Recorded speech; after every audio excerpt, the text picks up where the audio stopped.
Come in. Welcome. I am E.G. Marshall. Welcome to the sound of suspense, to the fear you can hear. What do you think about witches? Not the bony hags and atrocious crones of Shakespeare and legend, or the poor unfortunates of Salem, but witches who are young, witches who are beautiful, witches who even fall in love. Excuse me. Who let you in here? Well, I hope I'm not disturbing you. I'm only trying to make a deadline. Well, if you're in the news business, I've got something for you. It better be good. I'm going to have to kill my wife. That won't be news till you do it. I know. I want you to know why. Okay. Why? Because she's a witch.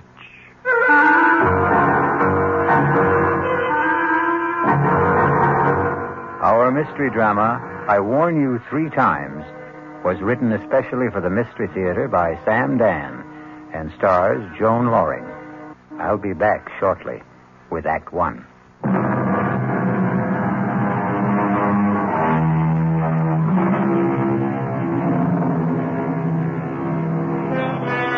It's one of those miserable, stormy nights in the dead of winter. A thick, clinging, wet snow seems determined to smother the entire earth and everyone on it. You'd think that most people would choose the cheerful indoors, a warming fire, a relaxing drink, a comfortable bed. That's the problem with most people. You can't figure them. For instance, consider that line of cars crawling down Main Street, bumper to bumper, skidding, sliding. Where is everybody headed on a night like this? Have we become a race of lemmings? Do we follow some mysterious, unconscious drive? An interesting speculation, but we won't pursue it. We'd better consider the traffic, which has come to a complete standstill. A car seems to be stuck at the intersection. Let's go, sister. That light's green. Oh, officer. Well, what are you waiting for, lady? My husband. Your husband?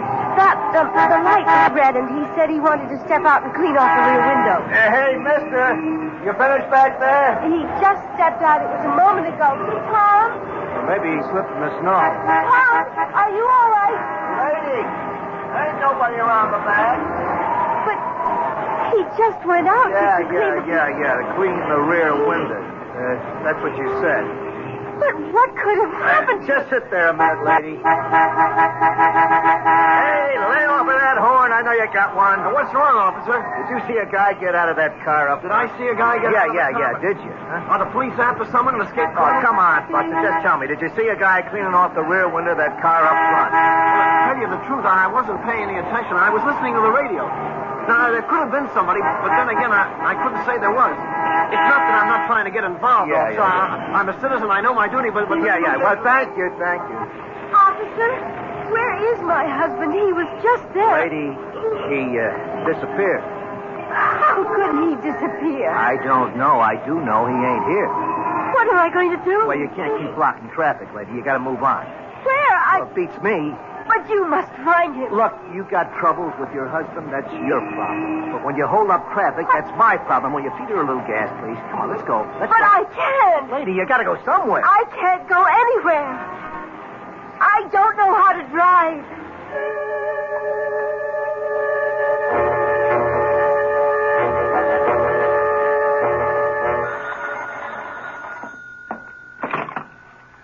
Desk, Lieutenant Carroll. Yeah. Nobody wants this guy, you say? Well, technically, that isn't true. His wife wants him. Okay. Well, look who's here. Lieutenant? You won't win any Pulitzer Prizes around this joint tonight, Peterson. I was hoping you might have a little bone to throw me. Page 1. I'll settle for 2 inches on the bottom of page 38. If you promise to remember 2 R's and 1 L. First name Irvin, not Irving. Lieutenant Irvin Carroll. We may have something shaping up. Ah. I don't know where it can go. Everywhere or nowhere. What have I got to lose? Sitting over there on the first bench. Ooh, that's nice. And married. Well, you win, you lose. A very, very weird story. Tell me about it. No. Let her tell you about it. Why don't you ask her? Excuse me. Oh. My name is Fred Peterson. I'm a reporter for the Union Messenger. Oh, no, I don't want to talk to a reporter. Why not? Because Because you're afraid? Why? Could you put Tom's picture in the paper? Well, that depends. Has Tom done anything? He's disappeared. Well, we'd need the how, the when, the where. The when? About an hour ago. Where? On Route 986 at Main Street. How? I don't know. You see, we were driving south. It was snowing hard, and he said, I can't see out the rear window. The light was red. He stepped outside to wipe it off. He didn't come back. Where did he go? I don't know. Well, where could he go? I don't know. In that snow. And there's nothing around there? Could you give me a why? I can't imagine. I don't know what to do. I sit here waiting. Look, my name is Hetty Parsons. Tom and I, we've been married 5 years. We don't have any problems. I mean, we're very happy. If you print his picture in the story, maybe someone will see it who can help us. Excuse me a minute. Well? Yeah, I think I'll run with it. I don't blame you. I was always partial to girls with honey-colored hair and baby blue eyes. Ah, so you noticed, too. Have you run a check on her husband, Tom Parsons? Well, he's not one of the known bad boys. No record at all. And what did she say he did? He's an accountant. He has his own business in the Barstow building. You looked him up in the phone book? Checks out.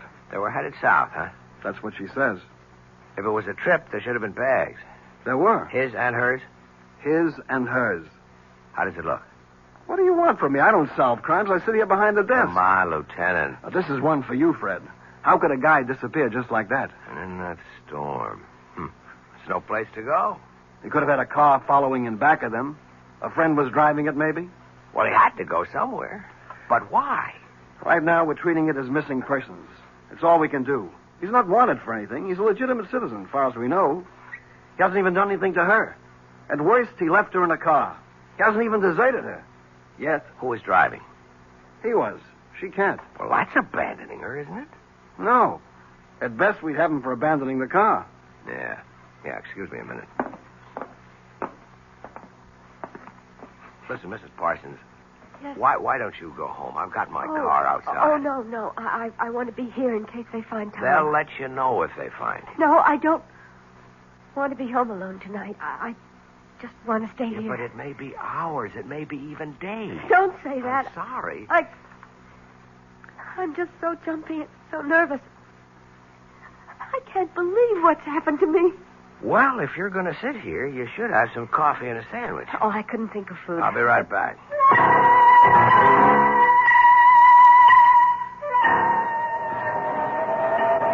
Hey there, Officer Dennis. Well, look who's here, the friendly reporter. Yeah, listen, that girl. Yeah, I was going to ask what girl, but I won't. Yeah, I want to start at the beginning. Oh, well, you know, Lieutenant Carroll's got 2 R's, but Patrolman Dennett's got 2 N's. Yeah. What did happen? Well, like she said, he went out to clean the rear window, and he was gone. Anybody see him? I checked the car and back, but who looks, who notices? Where could he have gone to around here? Well, on the south side, you got open fields. On this side, a couple of warehouse buildings locked up. Night watchman? Yeah, he's a retired cop. No sign of anybody trying to break in, to hide, or whatever he may have wanted to do. Okay, so what could have happened to the guy? Well, it's all very interesting, but in 15 minutes I go off duty, and I won't have to worry about it.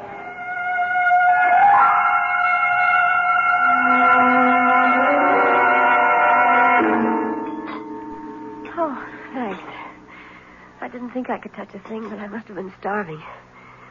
Has there been any word? Yeah, you'll hear the minute they know. Now, listen, Hetty, I can help you, but you have to help me. I'll do whatever I can. We have 2 basic roads to explore. 1, somebody was out to get your husband. Oh, no. No. Tom is the mildest, sweetest, most obliging guy on earth. He has absolutely no enemy. That you know about. Tom and I have no secrets from each other. Everybody has at least one enemy. Tom is incapable of hurting anyone in any way. He sounds too good to be true. If he does have a problem, that's it. All right. The second road to explore. He wasn't pushed, he jumped. What does that mean? It means he walked out on you. Oh, it's inconceivable. Why? I've had a liberal education tonight, Mr. Peterson. Call me Fred. No, not yet, or maybe never. I've been introduced to a new world. I've been thrown in with people who basically don't believe in anyone, don't trust anyone, and perhaps they have good cause. Perhaps that's how life is in their world. Perhaps their world is the real world, but it isn't my world. May I ask, do you come from another world? It's entirely possible. I won't call you Fred unless and until we become friends. But that's just a little thing. The policeman who brought me here is a confirmed cynic. So is the lieutenant. And so are you. I must plead guilty as charged. All of you proposed two basic hypotheses. A, my husband was ambushed by enemies. B, my husband abandoned me. You can't conceive of people who... they simply don't make or have enemies. You can't conceive of people who are completely in love. I'm not a fool, Mr. Peterson. I read these attitudes. What a wonderful world you live in, Mrs. Parsons. I hope you can stay there always. We're so dependent on each other, Tom and I. We need each other. We're so complete together. But we still have the basic fact of his disappearance. Yes, but all you can see are two alternatives. There is a third, you know. Really? Perhaps he was taken ill suddenly and he just wandered off. Oh, maybe I should go back there. I've already been back there. There's no place he could have wandered off to. Tell me, does he have a history of any sort of illness, amnesia, anything like that? No, nothing like that. Well, then, where are we? Nowhere. Perhaps you are nowhere, Mr. Peterson. Okay, tell me where you are. I have faith. I believe Tom will be found, or he will find himself, and he will have an absolutely reasonable and rational explanation. I hope so. Hetty! Oh, Hetty! Tom! Oh, Tom, darling. Tom, what happened to you? I was so scared. Oh, darling, you're all right? Hetty, are you all right? Yes. I don't understand. I happened to tune in the news, and there it was. Tom Parsons, accountant, with offices in the Barstow building, had disappeared under mysterious circumstances. Tom, I was so worried. Mr. Parsons was driving with his wife. He stepped out of the car to clean off the rear window and... Hetty, what did you tell them? I wasn't in the car with you. I was at home. Well, here we have the story of two people who love each other deeply, who trust each other completely. It sounds like the Garden of Eden. But we all know what happened back there in the traffic and the snow. We shall return shortly with Act Two.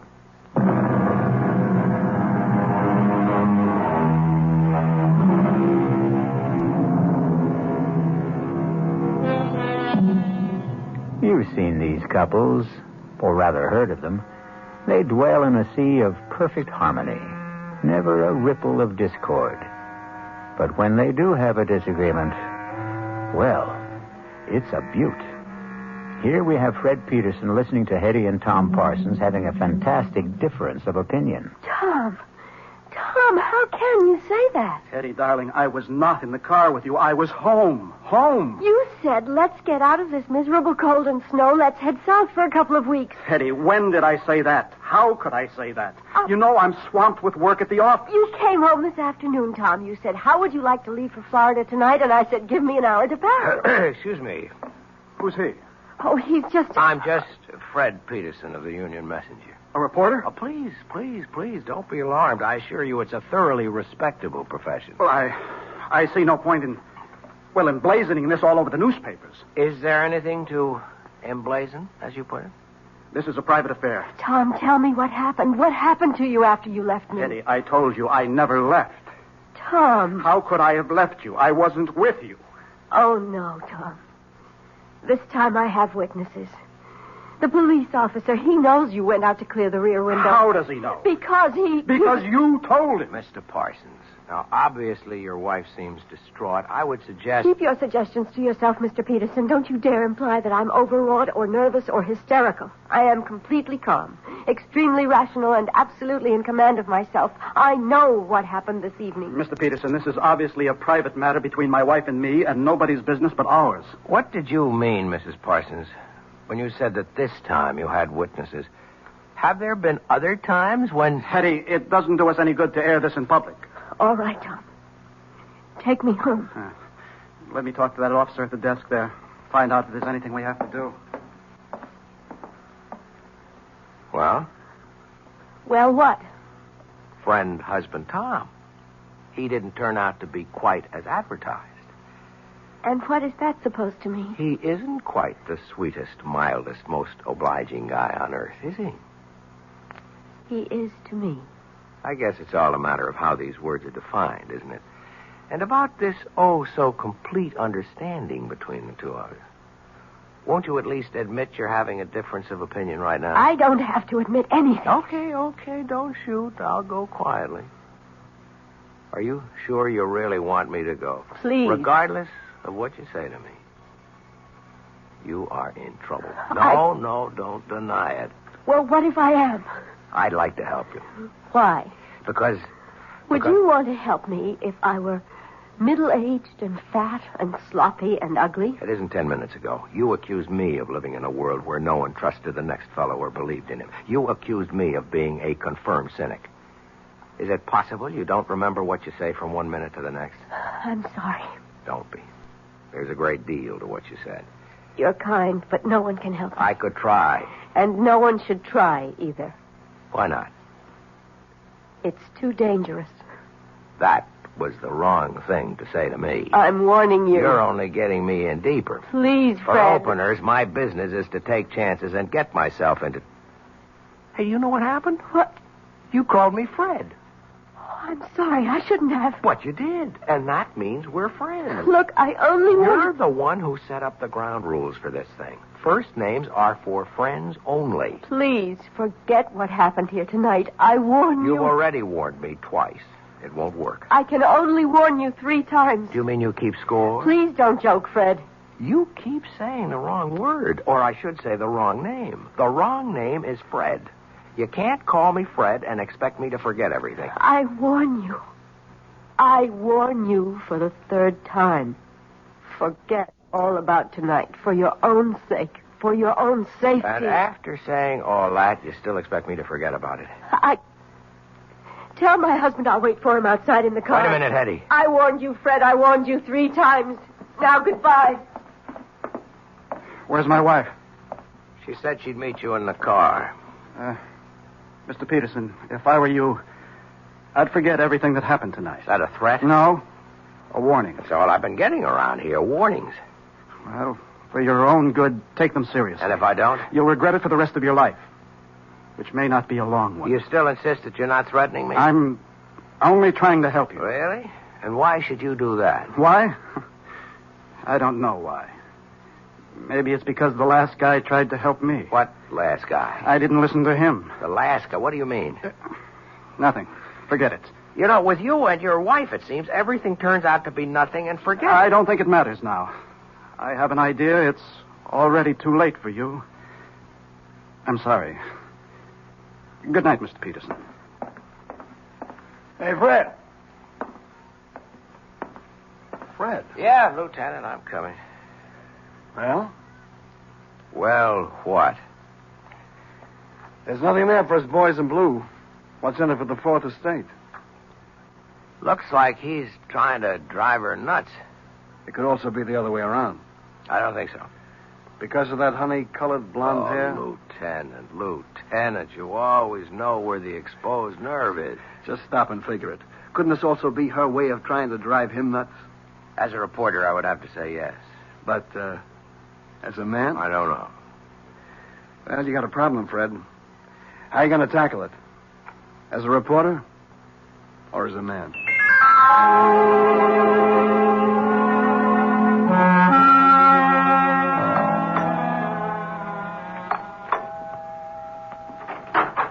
morning. Oh, Fred, what are you doing here? Won't you ask me to come in? Well, You could also offer me a cup of coffee. It's been a long drive on a cold morning. Oh, well, I suppose you might as well come inside. How gracious. I'm sorry. I'm still upset, and you should know why. Come into the kitchen. I was just pouring myself a cup. Thanks. Charming place you have here. Thank you. I suppose Tom is generous enough when it comes to money and things. The implication being that he is not generous when it comes to what? Fred, if you insist on talking about Tom, I'll have to ask you to leave. Okay, let's talk about you. No. We can't talk about me either. What can we talk about? The weather, politics, sports. You'd be surprised. I'm a very well-informed person. We could talk about art or literature. I didn't come here to talk about those things. I know why you came here. Do you? Fred, I'm a married woman. But you're not a happily married woman. I'm happy enough. Okay. Let me tell you why I'm here. As a reporter, that is. It doesn't happen very often that you get a chance to be in on a story before it's a story. You follow me? No. Last night, all I could have gotten out of it might have been a squib on the back page, or maybe nothing. But something's happening here. Something's building. I don't know what it is. But one of you is lying. One of you is trying to destroy the other. And you think you can stop it? Oh, no, that's not my job. But there's going to be an explosion. And I want to be there when it blows. Because then I'll have a story. And that's all this is. That's all I am to you. A story. I was talking as a reporter. But as a man... Yes? As a man, I'd like to help you, Hetty. Even if it meant losing your story? Yes. I'd like to believe that. Why can't you? I tried to warn you, Fred. Look, we had all that last night. I can't warn you anymore, but remember, I did warn you. Yeah, sure. Don't brush it aside, Fred. Hetty, on the general subject of warnings, I've had a few in my day. From gangsters, from politicians. I mean from people who had clout. But I did warn you. Look, if you want me to, I'll sign a receipt. Let the record show that you warned me. You were right. He is trying to destroy me. Ah, finally. Why? I don't know. Okay, let's go through the standards. Is he after your money? I don't have any. Another woman? I don't think so. Is he tired of you? I don't know. Well, none of this is very helpful. I'm sorry. What was this business you were giving me back in the station house about your perfect marriage, about your perfect husband? Because he is. It's just... Well, now and then he imagines things like last night. What's now and then? Oh, every few months. One time he stranded me up in Maine. Another time we were supposed to go to Europe. He told me he would be delayed and to get on the plane he would make the next one. And there I was, all by myself in Paris. He denied everything. Has he seen a doctor? Yes. And? It hasn't done any good. Is he overworked? Oh, yes. Well, maybe he needs a long vacation. I'm sure of it. It all sounds pretty simple to me, except for one little item. Why have you insisted on warning me? Because it was the right thing to do. I don't understand. First, you imply that everything is so simple. Then, when I start to believe it, you drop a little suggestion that throws me off balance. I can't seem to get anything definite out of you. Oh, but you did. What was that? A warning.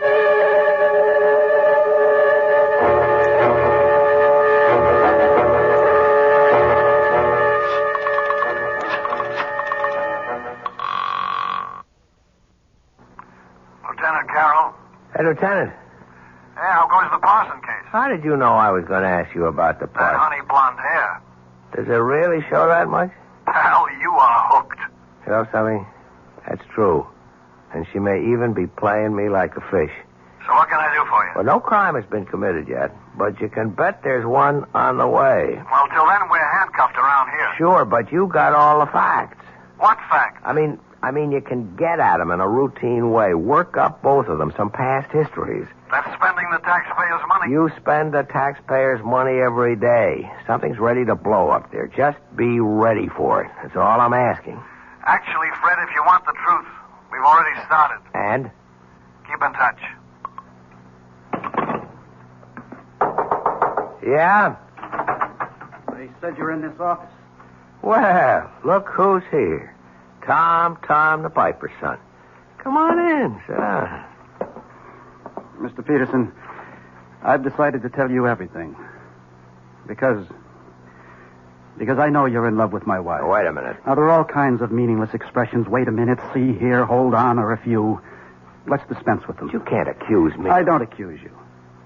I state a fact. Well, then let's be fair. I only met your wife last night. I admit she's attractive. I don't even know her. That's what I told him. That's what you told who? The last guy. The last guy she was married to. I wish I knew how to start this. Well, start at the beginning. Okay. I'm an accountant.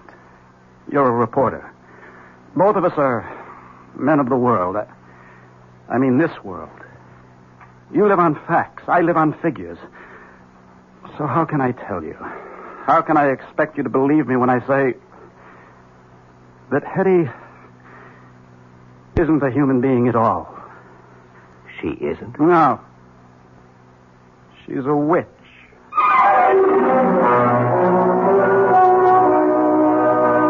A witch?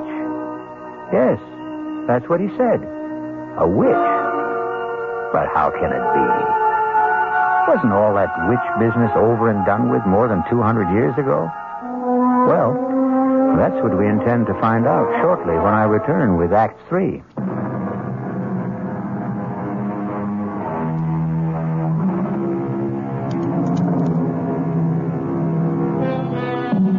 Tom Parsons and Fred Peterson sit in a newspaper office.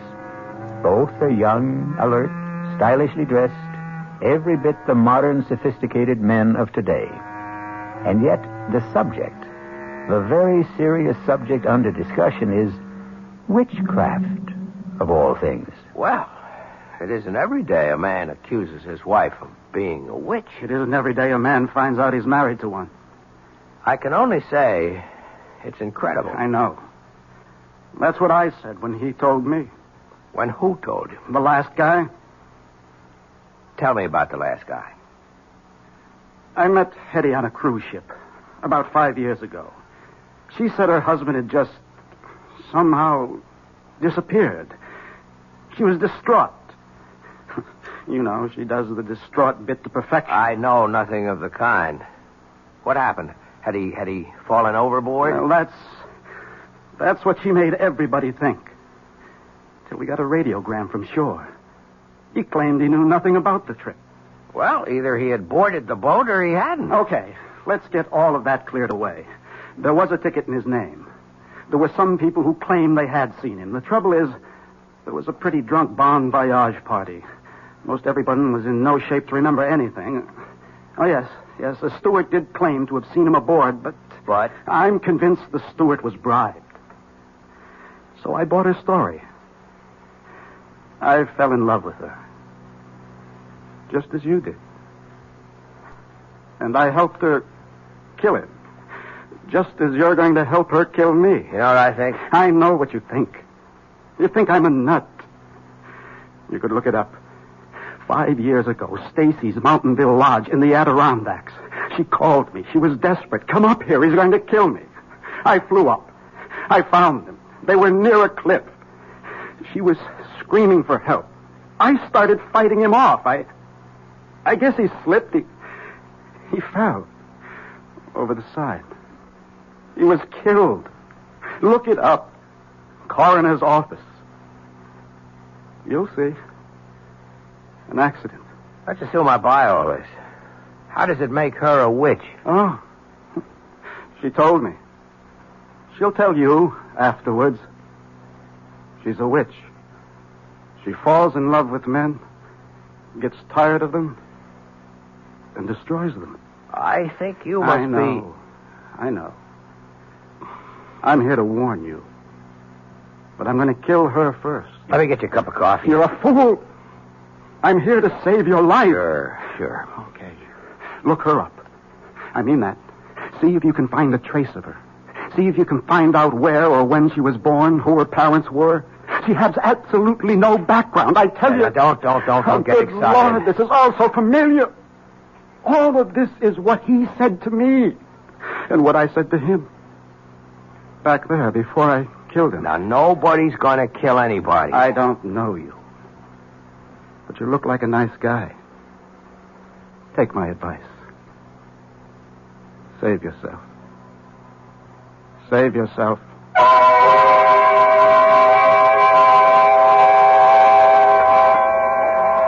I'm not sure I should be here with you tonight, Fred. Well, you wouldn't let me visit you at home. Oh, it just wouldn't look right. Yeah, but it's all on the level. I'm a newspaper man. It's business. I'm doing a story. I had a very proper upbringing. Where were you raised, Hetty? I'd rather not talk about it. Why? Well, I told you it was proper, but it wasn't happy. I shouldn't say this, but there were times when I thought my parents were ogres. Fred, is something wrong? No. Gee, I just hope I didn't spill anything on you. No. I didn't have a happy childhood. I don't like to discuss it. Here's something we should discuss. I spoke with Tom this morning. I think I know what he told you. So far out, I even hesitate to mention it, but obviously he believes it. I insisted that he see a psychiatrist. In fact, we both went. And it's the doctor's opinion that Tom is riddled with guilt. You see, he thinks he murdered Larry. Larry? My first husband. But Larry was a brute. I was very young, and we're really too young to know anything about people. But Larry was a drunk. I didn't know that either. And when he had a few, he would abuse me. Well, I shouldn't have done it, but I was terrified. I called Tom, and he came up and got into a fight with Larry, and, well, there was that accident. But why should he get that far-out notion about you? According to the doctor, it had to be something...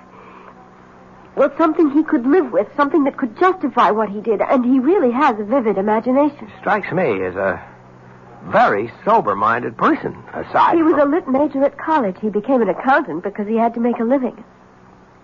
I don't know what I'm going to do about him, Fred. I've had so much trouble in my life, and he's really a wonderful guy, and I love him. Why does he want to destroy us? Why should he have a guilty conscience about Larry? Whatever happened was in self-defense. Well, look, everything will turn out all right. Oh, you're only saying that because you have to say something. No, I believe it. Hello? Tom? Yes, it's Tom. But you said you were working late. Well, I am. I just took a break for dinner. Join you? Please. Fred, you obviously didn't hear a word I said this morning, did you? I heard every word. Heard them all and listened to none? Tom, you're not well, and I think we... Oh, I know what you think. You think we should go away for a rest and all that. Forget it. I know what I have to do, and I'm going to do it. Poor Fred. I feel sorry for you. You're in love with her. To keep the record straight, I'm a reporter. There's a story here. I aim to get it. Sure. That's what you tell yourself. Let's go along with you, Tom. Suppose what you say is true. Suppose she's what you say she is. Why not walk out, get a divorce? I can't. Why?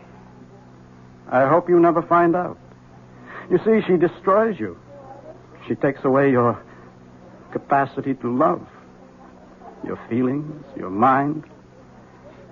It's as if you're only just nourishment for her.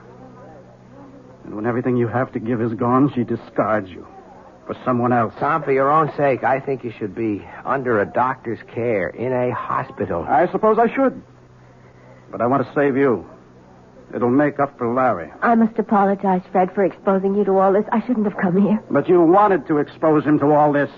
That's why you came here. You knew I always eat here when I work late. Tom, I'll do anything you want. Just tell me. Disappear. As a supernatural person, you can arrange that without any problem. Please, Fred, go now. Leave us alone. But I don't want to... He's my problem. I have to live with it. And if you stay, well, an audience always excites him.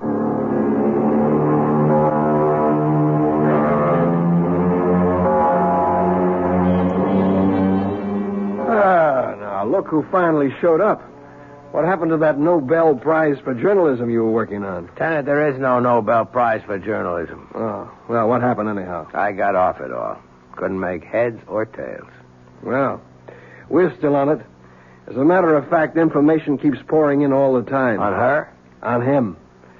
Funny duck. He was always interested in spirits, that kind of thing. He wrote his master's thesis on something called demonology. Well, there's nothing there for me. As a man or a reporter? Both. You know, I've been married 10 years, and I've never been tempted. But if I could be, she could do it. Oh, that dame is something. I'm surprised at you, Lieutenant. But there's hope for you. If what you say about the husband is true, he winds up in the loony bin, and after a respectable interval, she could be yours. That's what's in your mind, right? You are the most cynical person I know. Come off it. We're two of a kind. I'd even wait for her myself.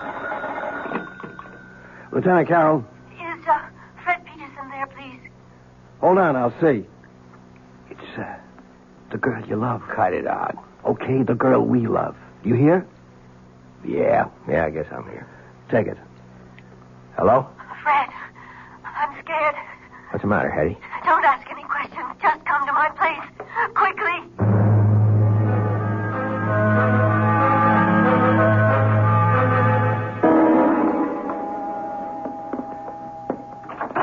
Come in, Fred. Oh, darling, I'm so glad you're here. Hetty, why are you shaking like that? I'm frightened. I'm so frightened. Please, Hetty, calm down. I'm here. Everything is going to be all right. I know it. I know. It's wrong for me to talk to you like this, to feel like this. But I can't help it. No, we'll work it out. Somehow we'll work it out. Now. Why are you scared? He asked me to take his suit to the cleaners this morning, and I found this in his pocket. It's a receipt. Read it. From Carrington's, 1 double-action Danforth Wilson revolver, caliber .32. He bought a gun. Don't you see? He bought a gun. All right. Why would he buy a gun if he didn't want to kill me? Well, I think we have enough to interest the police now. Are you sure about that? Tom? Well, answer the question, Fred. What do you expect from the police? I have a permit for this gun. I have every right to own it. Look, Tom, I get very nervous when people point guns at me. Maybe it's unreasonable, but you mind putting that thing away? Well, I will. After I use it. No, Tom. Don't be a fool. You're not a killer. I always thought that. Till just now. Tom, listen. Let's say you're right. That she is a witch, okay? Don't you see? You couldn't kill her anyhow. You'd empty the gun at her. It wouldn't mean a thing. Fine. Why don't we find out? I won't let you. Get away from me, Fred. No. Come on, step aside. Behind me, Hetty. Behind me. Fred, give me that gun. If you move, I'll kill you. Gun. Just lower it. Drop it. I'm going to kill her. No, drop it.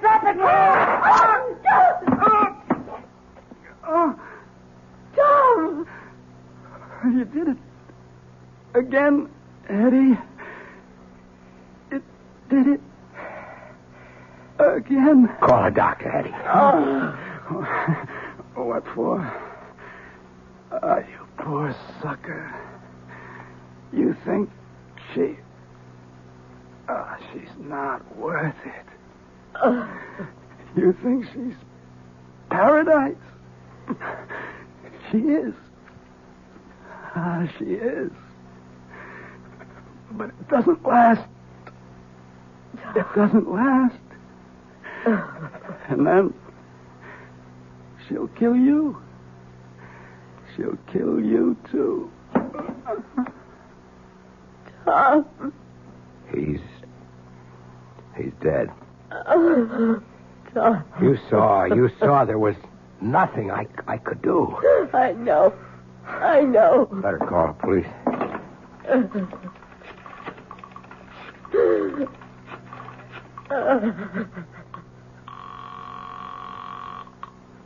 Lieutenant Carroll?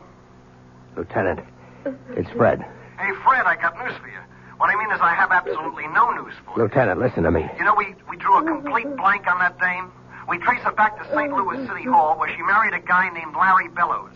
She gave her home address as Charterville, Illinois. But there's no such place. Listen, Lieutenant. It's as if this dame just materialized out of thin air. No background at all. Wait a minute. Eddie. Who are you? Hello? Oh, Fred. Fred, why did you call? Who are you, Eddie? Fred, what's on your mind? Eddie. I warned you 3 times, Fred. I warned you 3 times.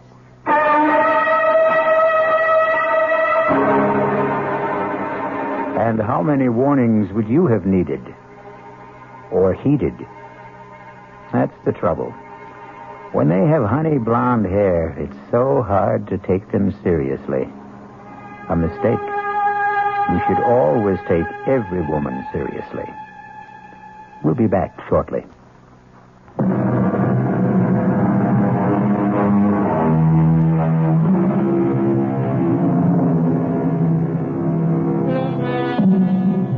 Are there really witches?